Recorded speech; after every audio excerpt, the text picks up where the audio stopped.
দার্জিলিং এটা একটা রাজবংশী এলাকা, যাহার মধ্যে হিন্দু, মুসলমান, শিখ, ইসাই যারা জাতি আছে সবকে কিন্তু রাজবংশীর আওতায় হচ্ছে, সবকে কিন্তু রাজবংশী। একটা রাজবংশী আমার কোচবিহার রাজা ছিল, ওহার আওতা ছিল। এখানে কবি কোনদিন আমার গোলাম ইংরেজের হাতত দিয়ে যায়, ইংরেজের হাতত দিয়ে যায়। তবে এইটা আমার যে আজ আমরা কিন্তু আমার কিন্তু কিছু ধোকা করি আমার সঙ্গে। কে বলে ধোকা? টি.ডি. মেনন, বল্লভভাই প্যাটেল 1949 একটা চুক্তি হইল আমার কোচবিহারের রাজার সঙ্গে। কোচবিহারের রাজার সঙ্গে একটা চুক্তি হইল। কি চুক্তি হইল?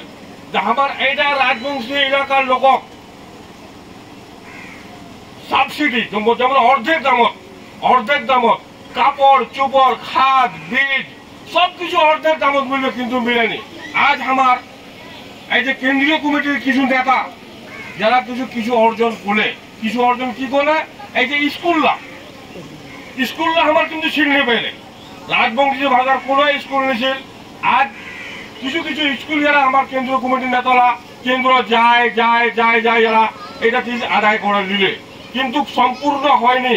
এটা সম্পূর্ণ করতে গেলে আমাকে সাংগঠনিক ভাবে যেমন যে এই যে পার্টি করছি আমরা সাংগঠনিক ভাবে আমাকে লড়াই করে এই আমার হকটা আদায় করে নেওয়া হবে। এটার জন্য চেষ্টা চালাই যাওয়া হবে। যার জন্য এই যে বারবার এটা কিন্তু আমার গুরুত্ব দিছিনি, কিন্তু গুরুত্ব দেওয়া দরকার, খুব জরুরি দরকার। এই যে আমার গ্রেটার কোচবিহার যে এটা পার্টি কিন্তু খুব গুরুত্বপূর্ণ পার্টি।